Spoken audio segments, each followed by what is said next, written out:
The Free Press founder Bari Weiss is reportedly on the verge of becoming part of the CBS family.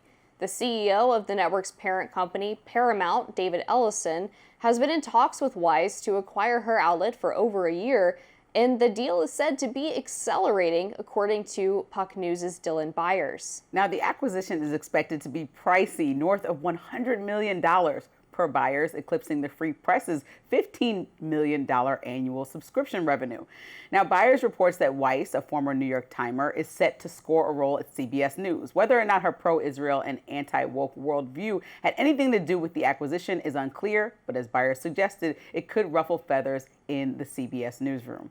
Reactions have been pouring in. Glenn Greenwald posting, quote, Larry Ellison's son, a family whose overwhelming cause is Israel, bought Paramount and CBS from Sherry Redstone, who has the same cause, and will now give Bari Weiss $100 to $200 million to buy her Israel state media outlet and put her in charge of CBS News' editorial direction. Name one view Weiss advocates that does not have massive acceptance in mainstream U.S. power centers. Quibi creator Mike Buvas posted, quote, from Walter Cronkite to Bari Weiss, what an incredible journey for CBS News. Oh, that's brutal.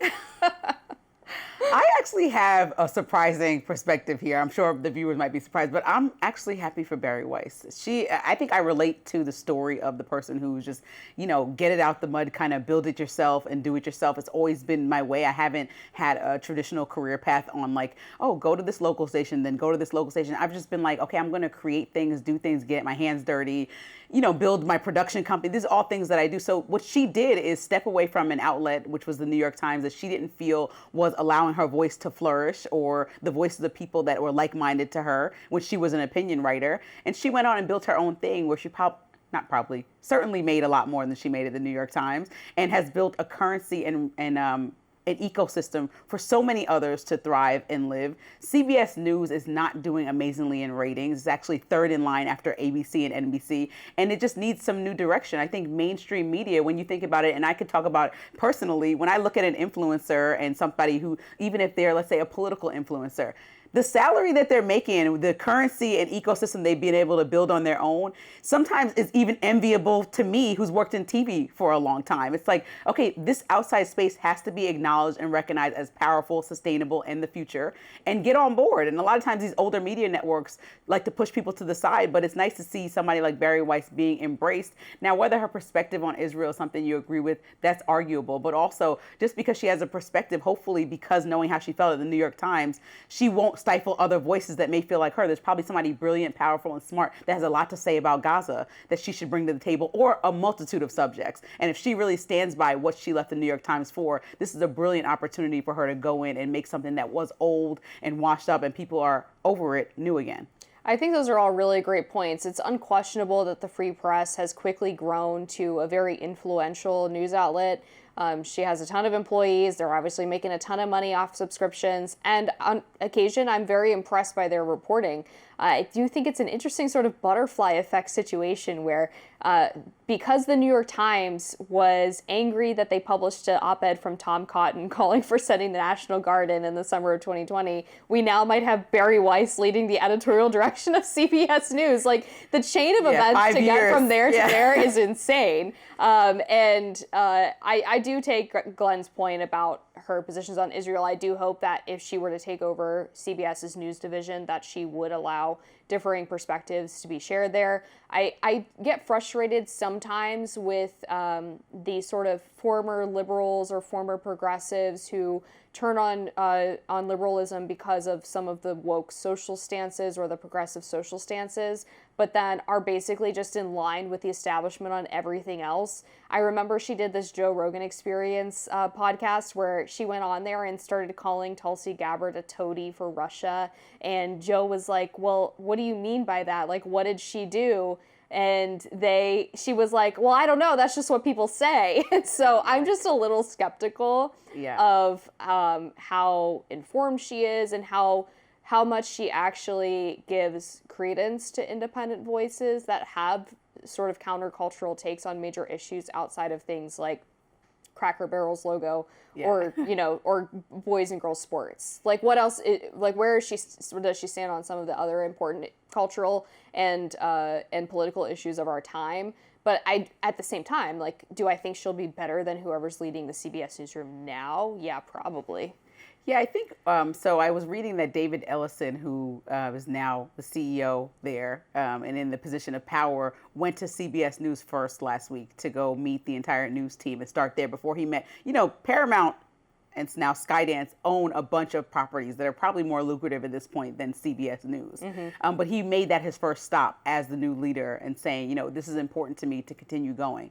So even by bringing Bari Weiss in, and I think this is true for all people, like Steve Jobs didn't know how to code, but he was an amazing leader, right? Bari Weiss may not be the most brilliant mind in the world, but she knew how to put together amazing writers that are putting together thought-provoking pieces that hopefully will all go over to CBS, and new ones that she can curate teams. And so I think that would be the role, and hopefully she wouldn't be this hawk of a leader over there that tries to make it like write like me or think like me, because no one is end all. I think the beauty of journalism and the variety that we have now today is that there's nuance and conversations and people questioning people. There's not some stickler over top of you like, oh, we're not doing it this way, because that's not how it goes. People have thoughts that are layered. People might fluctuate on opinions when they're given the proper and whole information. And so I just really am excited about this new time for media, but I also hope that she doesn't get in there and completely squander it. And I know Megyn Kelly was talking about this yesterday. She said that she thinks it's an absolute disaster, but not because she doesn't like Bari Weiss. She just thinks that CBS has a history of just being, like the same old, and that look at Katie Couric, when she tried in there come in as the woman, and she did a lot. Katie Couric is admirable, but she ended up leaving and doing her own thing because it was very stifling, according to Megyn Kelly. She kept saying, ask Katie Couric. So I hope that she doesn't have that experience. I don't know Katie Couric's experience personally, but Megyn Kelly brought that up, and I thought that was interesting. That is, because there's a history of people going to mainstream media outlets thinking that they're going to make a difference and change things, and ultimately getting squashed by the mega corporation. A perfect example of that, besides Katie Couric, is Catherine Herridge, who was a Fox News national security reporter. She moved over to CBS, and I got the opportunity to interview her, but she said this on multiple podcasts, where you ask her, well, your verification that the Hunter Biden laptop was real and not, digitally manipulated or altered or hacked or anything, came out years after the laptop was first reported on by the New York Post.